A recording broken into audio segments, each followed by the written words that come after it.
Yeah. All right. Got new stuff. We got lights. Lights in the studio. We got new stuff I love new stuff in the studio. New stuff. Okay. Let's break it down. Here's my prediction. I think I think in the next 8 months, we're either going to see it printing trillions of dollars or we're going to see a complete economic collapse. I want to tell you, you know what? I'm definitely going to put edits in this. There are three main points that I want to cover here: the foundation, the fuel, and the fire. I'm going to tell you who's holding the match and who's putting the fuel there. Now, before we get wild, let's talk about the foundation real quick. It's the three D's: the debt, the deficit, and the dollar. Now, the debt is growing, the deficit is also growing, and the dollar is weakening. It had the worst, and I mean the worst, opening 8 months of a year in the last 52 years. The dollar is weakening. What does this mean? Simple. It means that your dollar is worth less. You're not crazy. You are getting robbed. It's just happening really, really slow. All while, part of the foundation, we've had years of consistent, cumulative inflation that we believe the Fed is underreporting on, and a job market that is waning. A job market specifically for college grads now showing a 9% unemployment rate for those with a degree. They're saying this is normal, totally normal, and a 49 underemployment rate for people with a degree under the age of 30 is totally normal. So you got the degree, you got the debt, and your prize is, please upload your resume again. Yeah, absolutely not. And to finalize the foundation, we also know that everything is just generically more expensive. Whether you're getting insurance, a car, a home, if it has a monthly payment or a subscription, it woke up and it chose violence today. Screw you. Now the fuel. I made a video, actually no, I was gonna make a video, didn't make the video, but the day after Liberation Day, having watched it, I realized the first domino fall and what could be the largest economic collapse we've ever seen. The reason for that is countries, consumers, and companies. Countries got a slap in the face collectively, all at the same time with this new thing they had no idea was coming, or at least this amount. Companies have to pay the higher amount to import these goods, leaving them less liquidity to potentially create jobs for you, to potentially create lower prices for you. Now they have to make as much money as they can because they're paying a higher price too. And the last people to get it, the consumer. The consumer is going to be paying more because it's all getting passed down to the consumer. And in a world where inflation is high and wages are low, this is detrimental.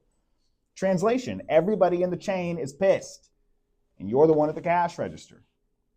Now clock this one with me, because this is the most important part. Since Liberation Day in April, our bond market, the auctions have been weak at best, especially long-term debt. Now, if you don't know what a bond auction is, it's how people buy bonds. And if you don't know what a bond is how we package our debt for investors.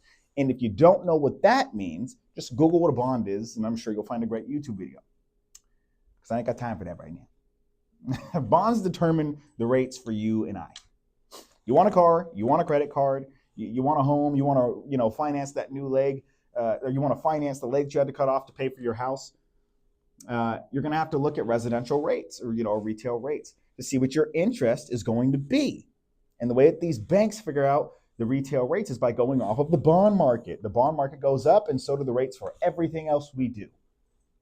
Now, if you've been watching the Federal Reserve meetings, don't worry, I have. If you haven't, they've been talking about a Fed rate cut. And in September, we finally got one. But did you know that the 30-year mortgage rate and car rates actually went up after this Fed rate cut? One of the biggest pieces of fuel is right here in this chunk. The Fed cuts the rate, but the 10, 20, and 30-year bonds go up. So how do they fix this problem? Well, if you ask a free market economist, the market, they'll say, the market will fix the problem. The market will fix it in time and allow for this to topple over and create this topple over effect because there's too much wealth at the top and it needs to be redistributed. But what we saw in 2008 was they invented this thing called quantitative easing. Keyword there. To prevent that very thing from happening. See, in 2008, it wasn't just a housing market crash. In fact, it was a bank failure. and a bank failure that caused the market to crash. You'd be blown away to know how Jeffrey Epstein is involved in all of that, but that's for another time. We'll talk about that some other time. The point of it being is the market crashed, banks froze up, they weren't lending to one another. They also weren't lending to people like you and I, and we didn't want to get the loans. Why? Because nobody had jobs and the rates were way too high. See, the Fed started to lower their rate, but what happened to the bond market? The bond market actually went up. This is the only other time in history we've seen recently where that has happened. And the reason it happened, think of yourself as the bond investor for a moment. A bond is you getting paid a yield based off the likelihood that that length of this yield, 10 or 20, 30 years, reaching its maturity date at the end of that 10, 20, 30 years, our economy is still strong and our dollar is still strong. We're still trucking along. So a lot of investors have a little bit of, seeing that in the weakness of the bond auctions, right? This is a very nonpartisan way of looking at the status of our economy. So we've had the foundation. We know where we sit. There's a lot more we could go through. We've talked a little bit about the fuel, what's laying on the ground right now. We have people that can't afford anything. Banks that are starting to get crunched, a market that we can't get into because rates are simply too high. So what's going to happen next, Jeremiah? I'm going to tell you. I believe that there are three options for the fire. Bank failure, total collapse, or their favorite one, money printing. They love to play printer. Bank failure, let's talk about the total collapse in 2008. In March, Bear Stearns toppled. In September of 2008, Lehman Brothers toppled. This bank failure happened because they were not liquid enough. They went solvent. This means that they couldn't have enough money per the amount of money they owed every other direction to people like you and I and their investors. Our Federal Reserve and the government stepped in to help Bear Stearns from failing, but they couldn't do the same for Lehman Brothers, leading to the credit crisis we went through from 2008 to 2009. Now, I'm going to put a graph up here. So right here, you can see that occurring.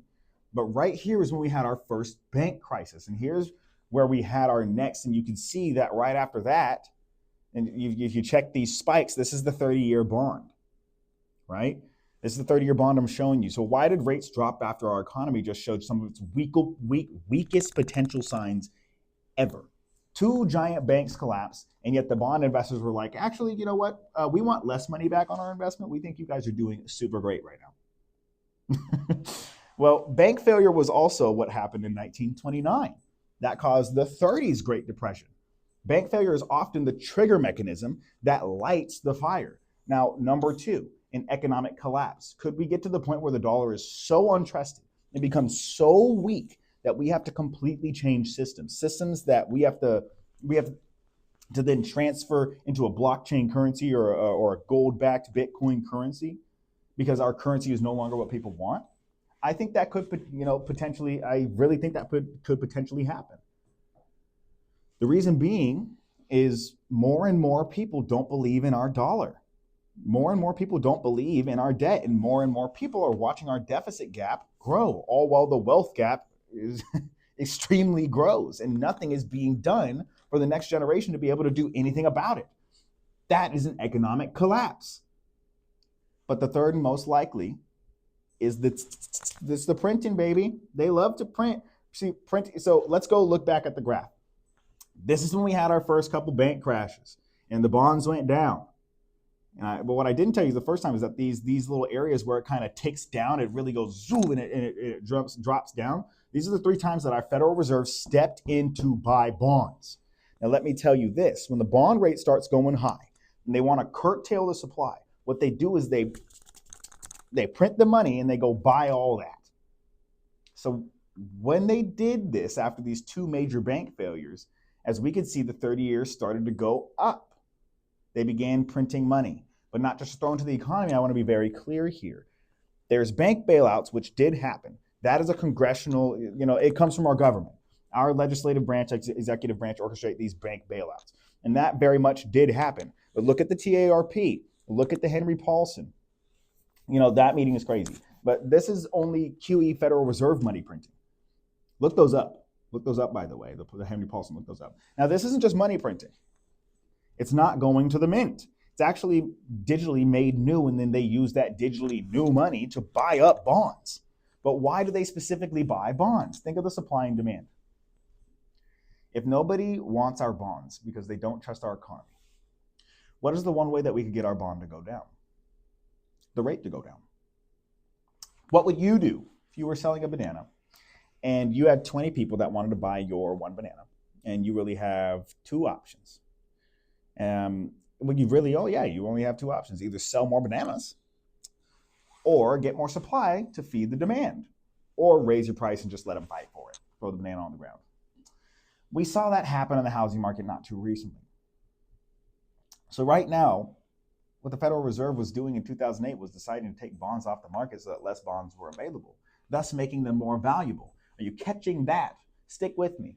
They printed trillions to buy up these 30-year bonds so that the yield would go down and the market would unfree. We see it didn't work perfectly. Again, referencing to the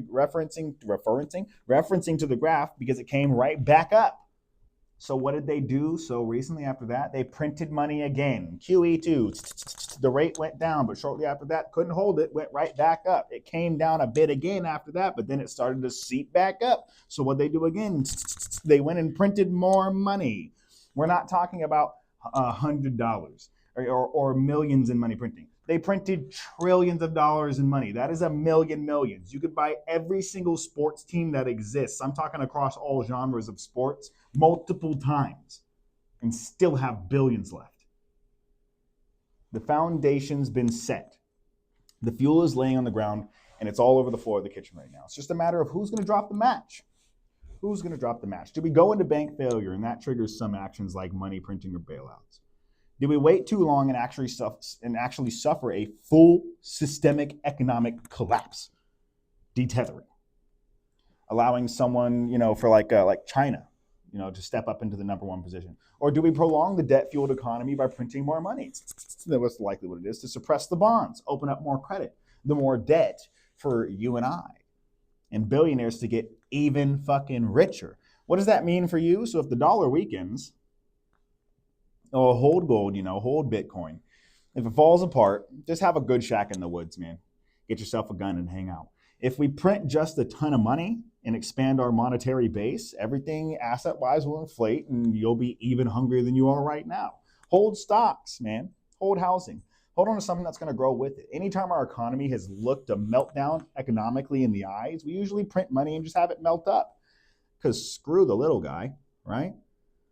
So if you're listening to all this and you're thinking, cool, so the economy is a dumpster fire, I'm totally screwed. What am I supposed to do to buy a house? That's literally what I help people with, man. The dollar weakens and we melt up, or if we flirt with collapse and the money printer goes off, housing is always where normal people feel it first. Normal people like you and I. If you're a tired renter, if you're a move-up buyer, you're a relocator, a downsizer, you're just trying not to get completely cooked by this next chapter because you're close to selling your house, but you just don't know who to trust.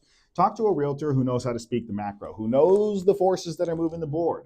Me, somebody that I know. If you're anywhere in the country, I can connect you with a vetted local pro in your area. I work globally, and we understand this stuff. It's not just going to be somebody who's going to be like, well, it's always a great time to buy, or right now is the best time to sell. That's not what it is. If you're already working with someone, but you just want a second opinion, or you want to check the timing, the rates, the strategy, I can be the smart friend who helps you see around corners. I'll at least sanity check the plan and make sure the person is not, chewing on crayons when you're not around. And if you just want to sit down and map out, okay, this is a scenario I buy and this is a scenario that I wait. Like, I'm totally fine. I love having a nerdy conversation about numbers, rates, the future, the past, how to help you get to where you're trying to go. So before the next headline drops, you have to react. Before the next Fed meeting, before the next, we're going to print how much moment, hit the link in the description, or go over to my page and just DM me, dude. Let's talk. Let's see if we can iron something out. If not iron something out, at least give you somewhere to go and not just depend on vibes and wishful thinking. Because if they're going to keep playing games with the trillions, the least you can do is not wing it with the biggest purchase of your life. That's what makes sense to me. But it's not about me. I'm just here for you. Thanks for tuning in. We'll check in again soon.